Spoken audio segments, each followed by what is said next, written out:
to their homes in Oregon, and they're not here, which is a detriment to them. They had as much a right to be here as she did for sentencing. All right, guys. Hey, everyone. Today's video is a bit different.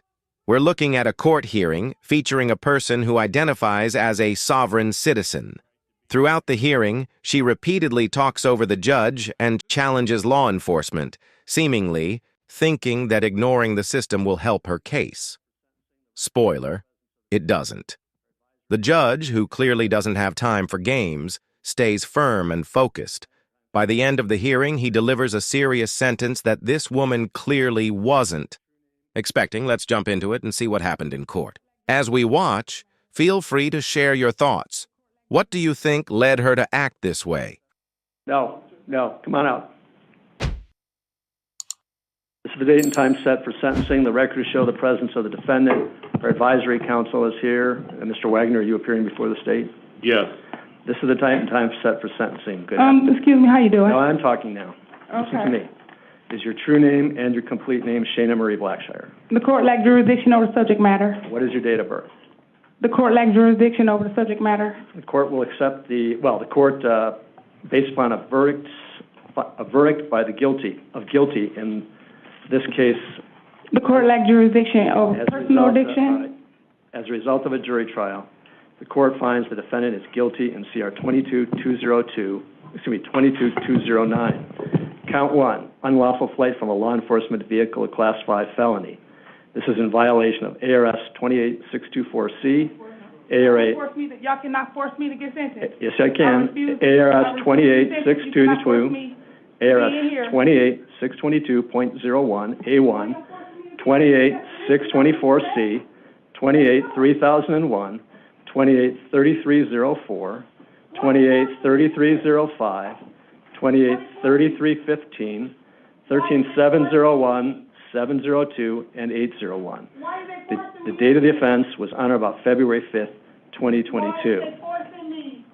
The offense is non-dangerous, and I'm finding it non-repetitive for reasons I'll state on the record. Count three, that she is guilty of count 3, criminal damage, a Class 1 misdemeanor. It's in violation of ARS 13-1602A1, 13-1601, 13-707, 13-802. And she's also guilty of count 4, burglary in the second degree. This is a Class 3 felony in violation of ARS 13-1507A, 13-1501, 701, and 702, and 13-801. The date of the offense was on or about February 5th, 2022.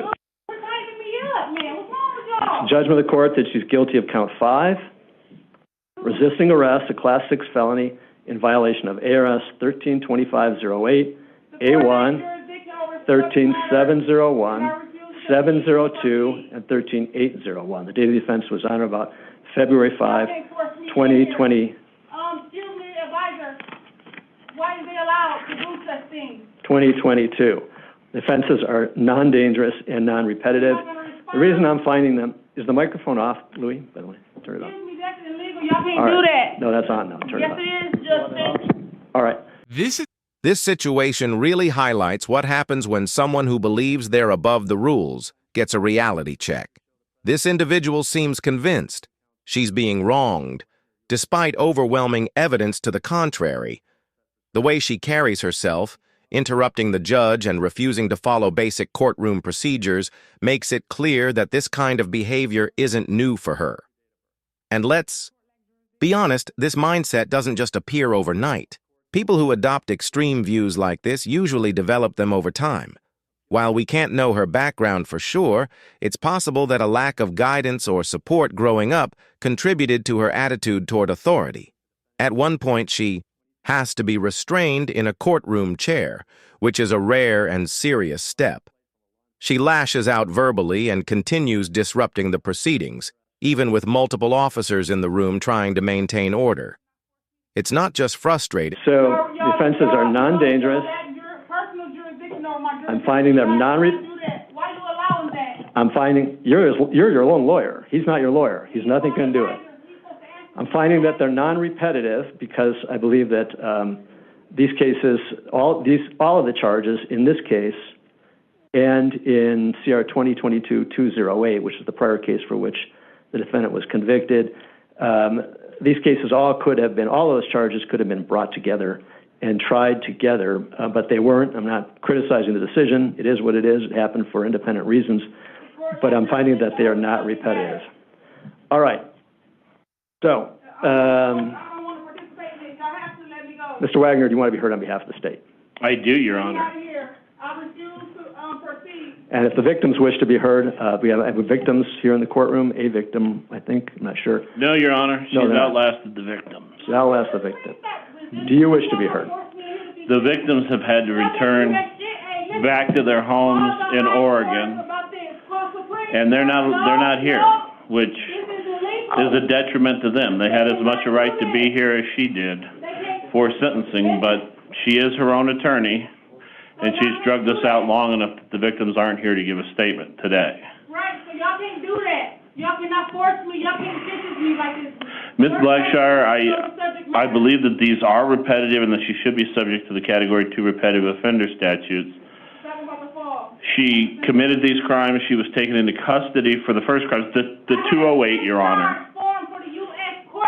She was taken into custody for 208. She made bond and was released on bond, and then she committed these separate offenses while on felony pretrial release. I just want to make clear, to save your words, I do intend to impose the enhancement of 2 years for the crimes being committed while on release. So I just want to... All right, thank you. If there was any confusion about that, I wanted to straighten it out. I apologize for interrupting you, but I thought it was something to clarify up front. This is illegal. I believe that it's more than warranted. She was sentenced. Those were separate cases. She was released from those cases, and she committed the new cases. Not only did she commit these crimes separately from the other crimes, these crimes significantly, especially the burglary, I believe substantially affected the victim. The victim, the owner of the property at Morningstar Ranch. Yes, she was burglarized before. No real property was taken from there. As you heard, you sat through both trials. But in this case, in this burglary here, count...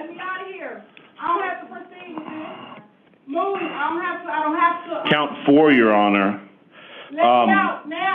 The defendant confronted the victim at her home and has substantially affected the way the victim feels about her safety and security at the home, which I think is very important, Your Honor, to acknowledge that. I'm sorry. I'm getting... What's that? Are you going to allow No, I'm talking to you. Why are you taking her up? You're not? Okay. But I don't want to be in here. Stay in. To leave. Oh, you're bringing the chair in. Okay, that's fine. I apologize, Mr. No, That's fine, Your Honor. I was getting signals from the defense. That's fine. I also would point out to the court that the unlawful flight from law enforcement... All right, stand by. Apparently they're going to restrain her and bring her back in.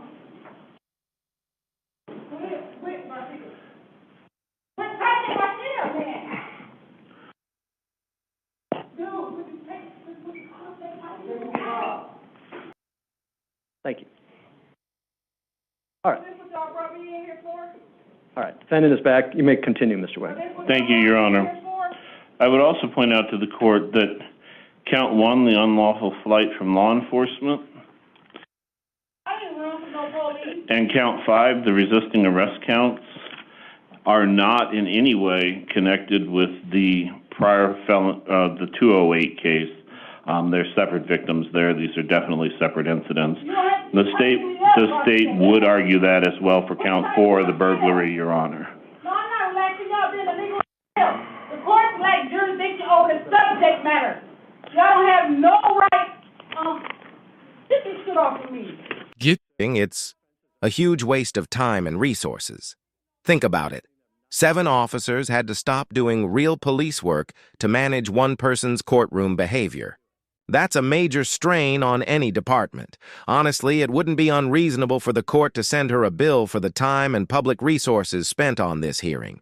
Despite all the challenges, the officers stay calm and professional throughout. Credit to them for their patience. If you enjoy content like this, don't forget to like and subscribe. It really helps the channel grow. Thank you all for the support.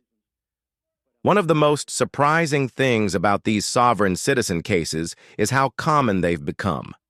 Almost daily, we see people making strange legal claims that don't hold up in court. Ideas like rejecting citizenship or citing obscure interpretations of laws that simply don't apply.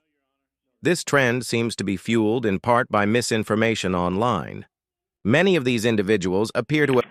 If I could have just a second, Your Honor. I ain't never been biting with y'all. What's the statutory reference to the 2-year enhancement? I can't remember that. It is, I'm sorry, Your Honor, it is 708D.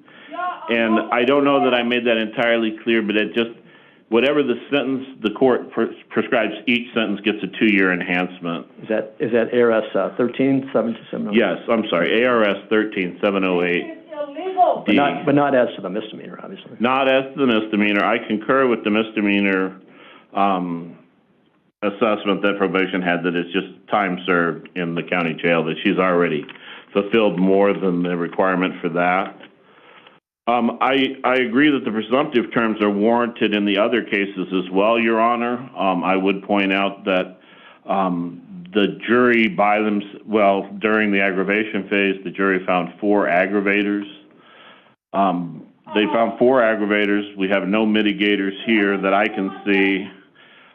Even with all of that, I would still ask for the presumptive terms as a Category 2 repetitive offender with the enhancements for the 13708D. I think that these charges probably would be warranted to run concurrent with each other, but I do feel that they should run consecutive to the defendant's prior case. She caused more harm and more emotional stress to the victim, the owner of the property, and then we have separate victims as to the resisting arrest charge and the fleeing from law enforcement charge, Your Honor. I don't have anything more to add than that, and there's no victim's presence. There's some representatives, some neighbors, some people from the Morningstar Ranch that are still living in the area. They're present here today just to watch, I suppose. Very well. Thank you very much. All right, the court imposes a sentence as follows. As to count 1, unlawful flight, a Class 5 felony, the court, as I said, finds the offense to be non-repetitive, non-dangerous. The court imposes the presumptive term of 1.5 years in the Arizona Department of Corrections. The court imposes an additional 2 years sentencing enhancement because this offense was committed while the defendant was on pretrial release, and that's pursuant to ARS 13708D. So the total sentence as to count 1, Class 5 felony, is 3.5 years. As to count 2, this is the misdemeanor criminal damage. The court imposes a sentence of time served. As to count 4, again, the court finds this to be non-dangerous and non-repetitive. This is burglary in the 2nd degree, Class 3 felony. The court imposes the presumptive term of 3.5 years. This court also imposes the sentencing enhancement pursuant to 13708D of 2 years. So the total offense level, the total sentence for count 4 is 5.5 years. As to count 5, resisting arrest, it's a Class 6 felony, non-dangerous, non-repetitive. The court imposes the presumptive sentence of 1 year. The court further imposes the sentencing enhancement as required by law under ARS 13708D for 2 years, for a total of 3 years as to count 5. If you learn their arguments from internet videos rather than from credible legal sources, unfortunately, the court further designates that the sentence imposed on counts 1 and 5 are to run concurrent with each other. That is the unlawful flight and the resisting arrest. The sentences in counts 1 and 5 are to run concurrent with each other. The sentence imposed on counts 1 and 5 are to run consecutive to the sentence imposed on count 4. which was 5.5 years as to burglary in the second degree. So the sentence imposed on counts 1 and 5 is to run consecutive to count 4. The court imposes the sentence imposed on count 4 in this case, which is burglary in the second degree of 5.5 years, is to run consecutive to the sentence that was imposed in case number CR 22208. Right, so the sentence imposed as to count 4 in this particular case is to run consecutive to the sentence imposed in case number CR 22208. That's because this defendant was released in the prior case, 22208, when it was a justice court case. She was released when she posted bond on July 7th, 2021. She failed to appear and a warrant was issued for your arrest on October 20th, 2021. The events in this particular case are alleged to have occurred, I believe, on February 5th, 2022. So the events that happened at the Morningstar Ranch that were the subject of 22208, do you wish to have an attorney appointed to represent you on the appeal? If you cannot afford to pay one, the court will pay the cost of an attorney to represent you on appeal. That will include the cost of the lawyer's legal fees and legal costs. You will not have to pay anything. Do you wish to have an attorney appointed to represent you on the appeal? No. Appeals are specialized actions, and Court of Appeals is very sticky with their rules. They're very strict, and it's a real specialty with someone who knows how to write good appeals. I met with you before when you were here before, and we met not in chambers, but in the holding cell area. It's all on the record, what I'm referring to, and I advised you that it really is in your best interest, I believe, to have a lawyer represent you on appeal, and you indicated at that time that you don't want a lawyer to represent you on appeal. I'd really encourage you to do it. I think it's in your best interest, but it's your choice. Okay. You said I need what with that? You're excused. You're remanded to the custody of the sheriff to be delivered to the Arizona Department of Corrections to fulfill a sentence. How much What? time? Hold on a second. What? How much time did you give me? You just said a whole bunch of numbers. Yeah, you can take them. You're excused. Thank you. Good luck. All right. I'm not having the defendant step forward to sign for notification of her rights and to sign the judgment in this particular case. She's consistently throughout all the proceedings in the Justice Court and in this court as to whenever required to do so or asked to do so, refused to sign anything. So that would be fruitless to ask her to do that. But the record will reflect that I've advised her of her right to appeal, the right to have an attorney represent her on appeal, and I think that's all I'm going to do. And I don't see any point in having her trying to sign these documents. That's just not going to happen. I don't either. I think it'd just be disruptive to the court proceedings. Okay. Anything else? All right, we're adjourned. Thank you all very much. Fortunately, these arguments never work in a real courtroom. Judges across the country have made it clear. Claims, like diplomatic immunity, rejecting legal authority, or using made-up legal theories have no standing in the law. It's like building a legal argument out of blocks that don't fit. Sooner or later, it all falls apart. This hearing was one of the more extreme examples we've seen in a while. What did you think of it? Share your thoughts in the comments. I always enjoy hearing your perspectives. Take care, and I'll see you in the next video.